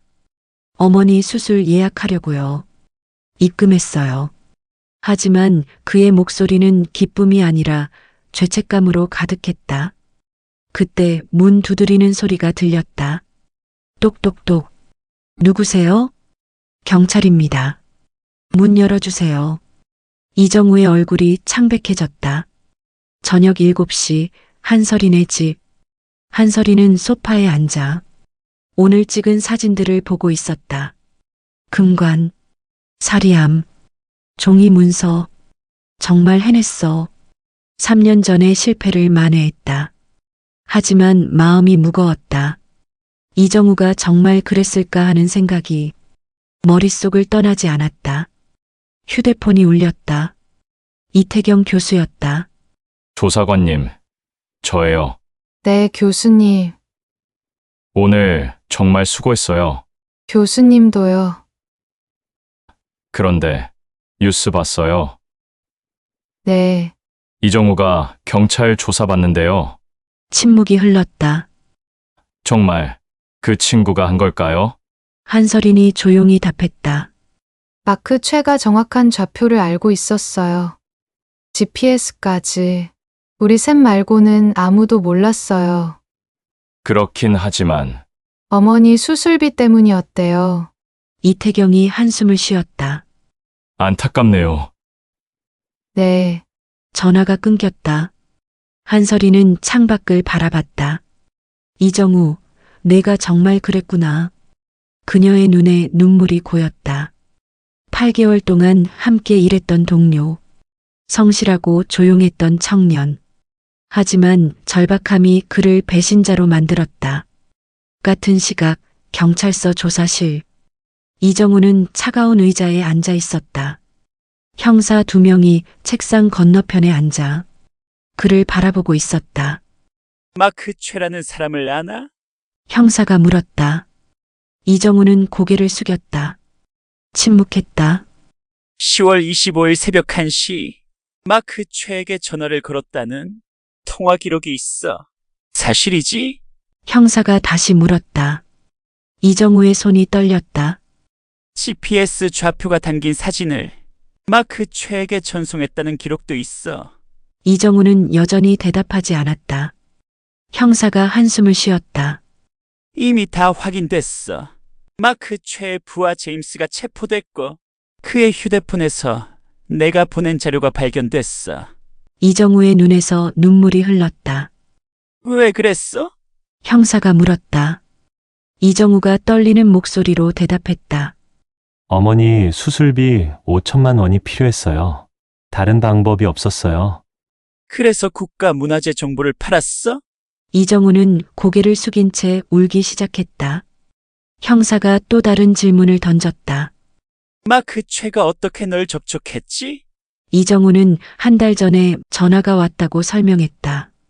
어머니 수술비를 도와주겠다고. 처음엔 사기라고 생각했지만 정확한 병명과 수술비를 알고 있었다고. 언제 만났어? 10월 19일 저녁 서울역 근처 커피숍에서. 이정우가 떨리는 목소리로 답했다. 그때 마크 최가 제안했어요. 8만 대장경 프로젝트에서 특이한 정보가 나오면 알려달라고. 그러면 5천만 원을 주겠다고. 그래서 받아들였어? 처음엔 거절하려고 했어요. 하지만 어머니 수술 날짜가 다가오고 다른 방법이 없었어요. 절박했어요. 형사가 서류를 넘겼다. 문화재보호법 위반, 국가기밀 유출, 절도 방조 등의 혐의로 기소를 진행할 거야? 변호사 선임 권리가 있어. 이정우는 고개를 떨구고 있었다. 할 말 있어? 형사가 마지막으로 물었다. 이정우가 떨리는 목소리로 말했다. 한설인 조사관님께 미안하다고 전해주세요. 정말 죄송하다고.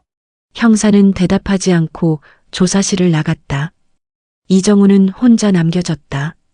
차가운 형광등 불빛 아래서 그는 얼굴을 파묻고 울었다. 다음 날 문화재청. 한설이는 사무실 책상에 앉아 보고서를 작성하고 있었다. 가야 금관 발견 및 회수 보고서. 키보드를 두드리는 손이 무겁게 느껴졌다. 김유진이 다가와 조심스럽게 물었다. 선배, 괜찮아요? 괜찮아. 할 일을 해야지. 이정우 얘기. 믿을 수가 없어요. 그렇게 조용하고 성실한 사람이었는데. 한설이는 대답하지 않았다. 그녀도 믿고 싶지 않았다. 하지만 증거는 명확했다. 청장이 사무실로 들어왔다. 한 조사관. 한설인이 청장을 따라 청장실로 갔다. 경찰에서 보고받았어. 이정우가 모든 혐의를 자백했다고. 한설이는 알고 있다고 조용히 답했다. 청장이 한숨을 쉬었다. 안타까운 일이야. 하지만 원칙은 원칙이야. 엄정하게 처리될 거야. 청장이 분위기를 바꾸며 말했다. 금관 발견은 정말 대단한 성과야. 다음 주에 공식 발표회가 열려. 네가 주인공이 될 거야. 한설이는 감사하다고 답했지만 목소리에 힘이 없었다. 청장이 한설인의 어깨를 두드렸다. 힘내. 좋은 일을 해냈어. 한설인이 청장실을 나왔다. 복도를 걷는 그녀의 발걸음은 무거웠다. 승리했지만 승리 같지 않았다. 일주일 후 문화재청 대회의실. 기자회견장은 사람들로 붐볐다. 기자들, 학자들, 문화재 관계자들이 모여 있었다. 단상에는 청장, 한설인, 이태경이 앉아 있었다. 청장이 마이크 앞에 섰다. 오늘 역사적인 발견을 발표하게 되어 기쁩니다. 8만 대장경에 숨겨진 암호를 해독하여 가야 왕국의 금관을 발견했습니다. 이것은 한국 고고학 역사상 획기적인 발견입니다. 기자들의 카메라 플래시가 터졌다. 청장이 한설인을 소개했다. 문화재청 디지털 유산과 한설인 조사관이 주도한 프로젝트라고. 한설인이 일어나 인사했다. 박수 소리가 울렸다. 기자 한 명이 질문했다. 어떻게 암호를 발견하게 되었습니까? 한설인이 설명했다. AI 분석 시스템이 8만 장 이상의 경판 중 5장에서 이상을 감지했다고. 그 5장에 숨겨진 글자들이 좌표를 가리키고 있었다고. 또 다른 기자가 물었다. 금관의 가치가 어느 정도입니까? 이태경이 답했다.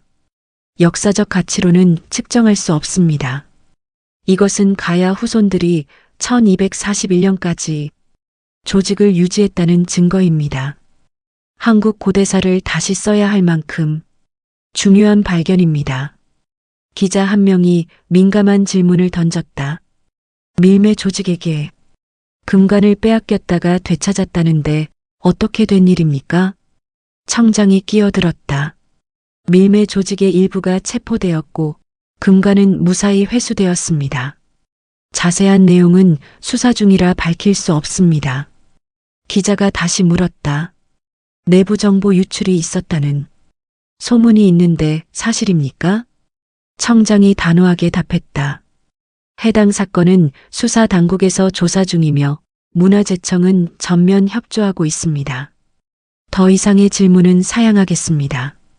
한설이는 단상에 앉아 그 광경을 바라봤다.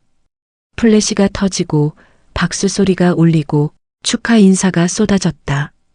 하지만 그녀의 마음 한편에는 이정우의 모습이 어른거렸다. 8개월 동안 함께 일했던 성실했던 청년. 절박함이 그를 범죄자로 만들었다.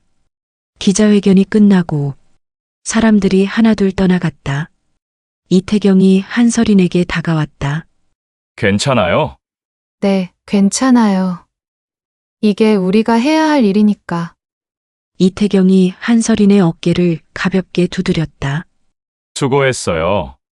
정말로. 한설이는 미소를 지었다. 하지만 그 미소는 슬퍼 보였다. 한설이는 집에서 소파에 앉아 뉴스를 보고 있었다. 화면에는 오늘 기자회견 장면이 나오고 있었다. 앵커가 흥분된 목소리로 800년 묵은 비밀이 밝혀졌다고 전했다. 한서린의 얼굴이 화면에 클로즈업 되었다. 기자들의 질문에 답하는 모습. 한서린은 리모컨으로 TV를 껐다. 조용해진 거실에 그녀 혼자 남았다. 휴대폰이 울렸다. 한서린이 받았다. 여보세요, 이정우 씨? 상대방이 잠시 침묵하다가 말했다. 조사관님, 저 이정우입니다. 한서린의 손끝이 차갑게 식어갔다. 죄송합니다. 정말 죄송합니다. 변명의 여지가 없습니다. 한서린은 아무 말도 하지 못했다. 조사관님과 함께 일했던 8개월이 제 인생에서 가장 보람 있었던 시간이었습니다. 그런데 제가 한서린이 조용히 입을 열었다. 어머님은 괜찮으세요? 이정우가 놀란 듯 대답했다.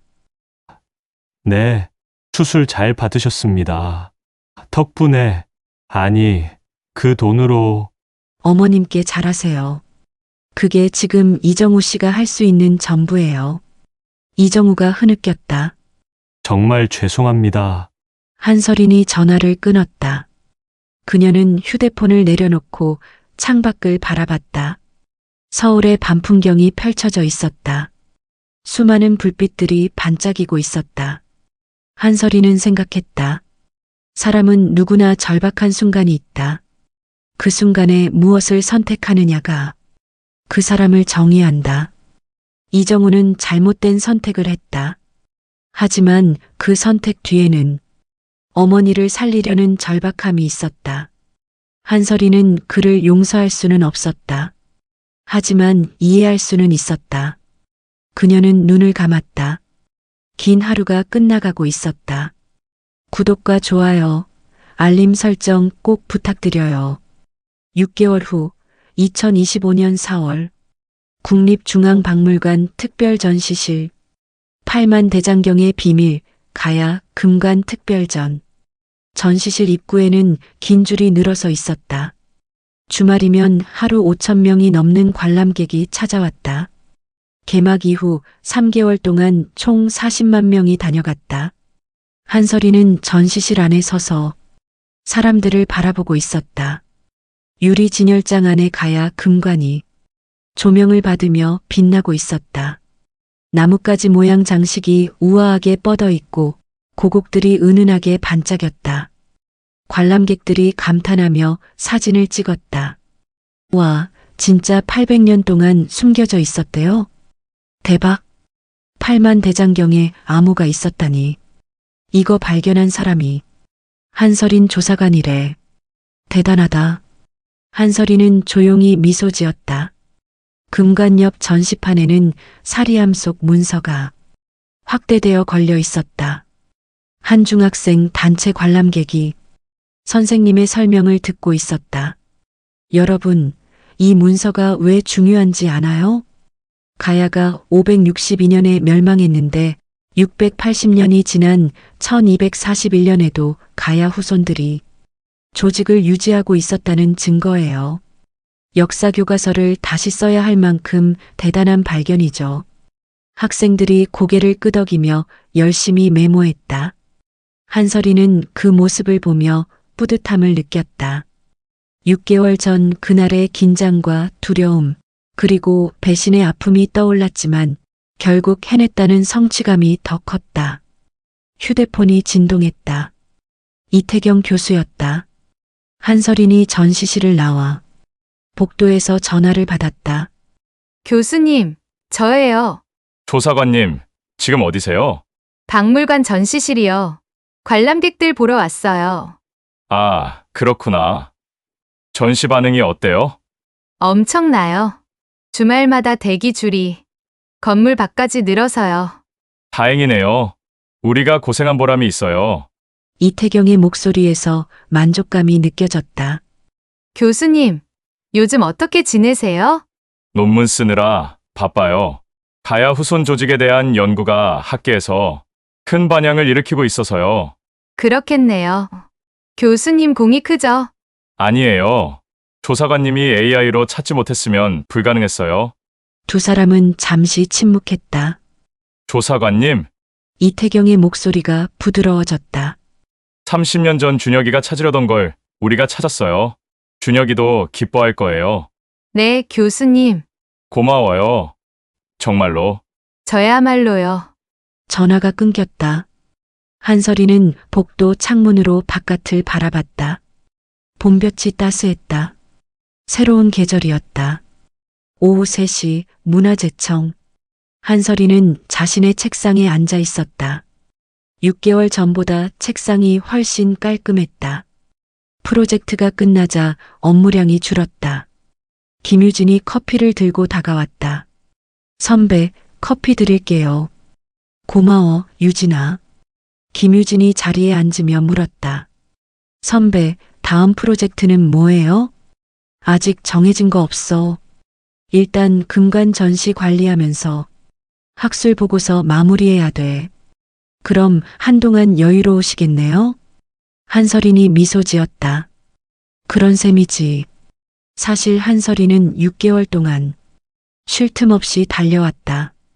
금관 발견 이후 언론 인터뷰, 학술 발표, 정부 보고, 전시 준비. 정신없는 나날이었다. 이제야 조금 숨을 돌릴 수 있었다. 선배. 김유진이 조심스럽게 물었다. 이정우 선배 소식 들으셨어요? 한설인의 표정이 굳었다. 무슨 소식? 일주일 전에 판결 났대요. 집행유예가 선고되었다고. 한설이는 아무 말도 하지 않았다. 저도 우연히 들었어요. 선배한테 말해야 하나 고민했는데. 괜찮아. 알려줘서 고마워. 김유진이 한설인의 표정을 살폈다.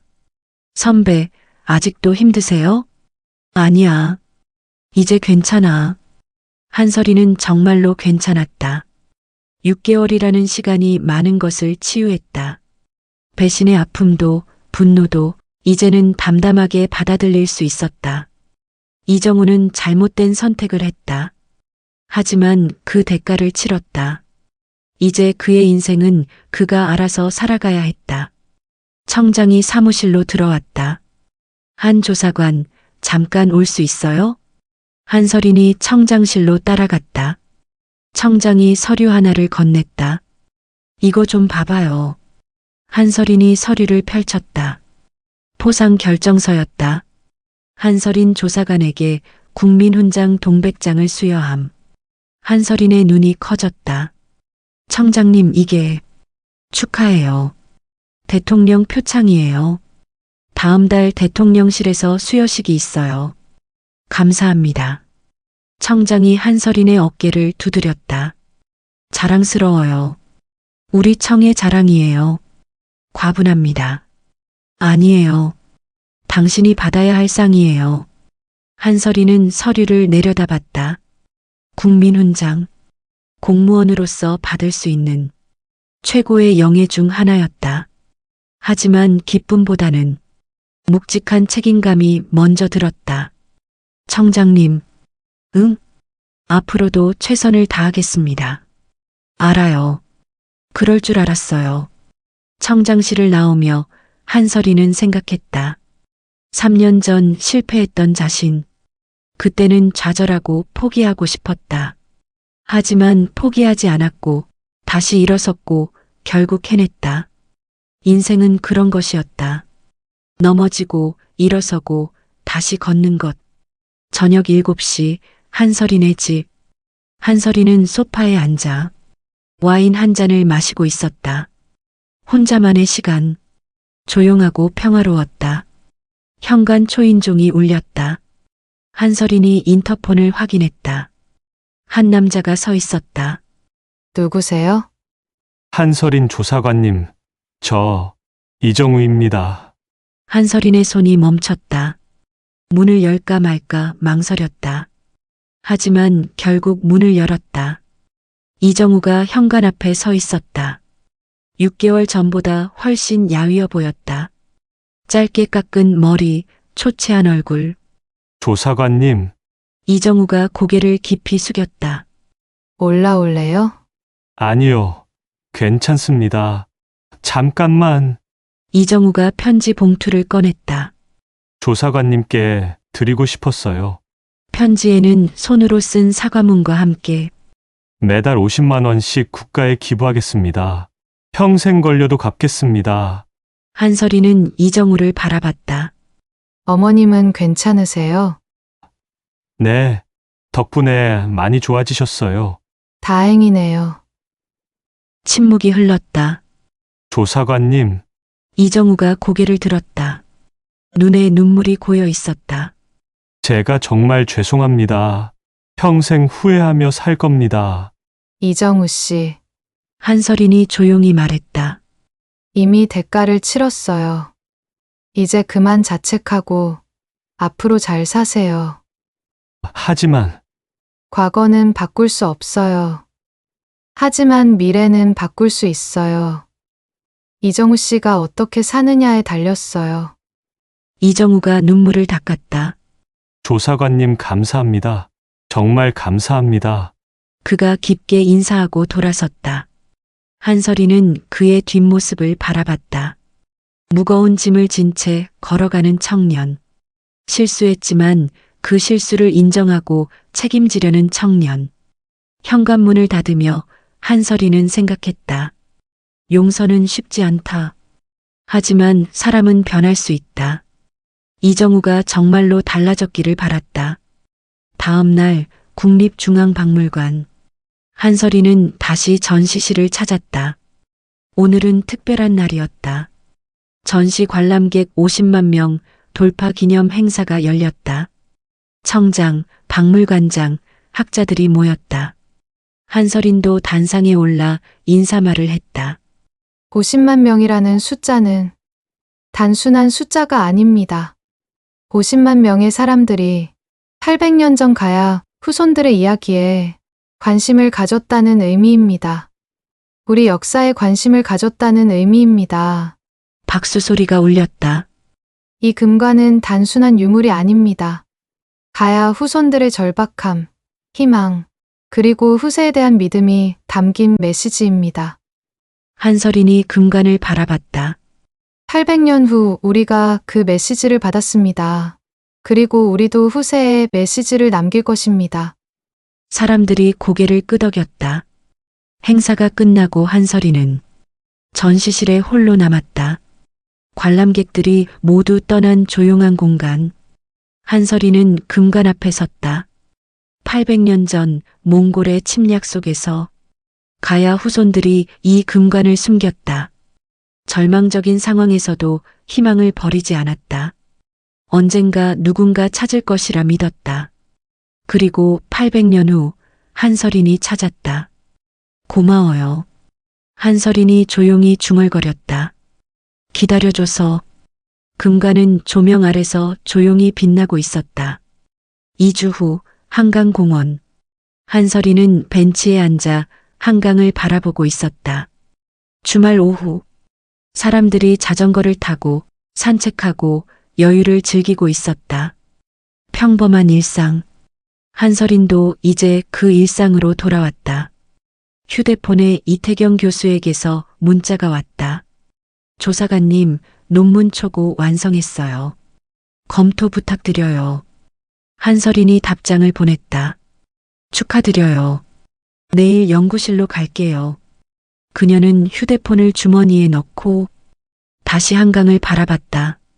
물은 계속 흐르고 있었다.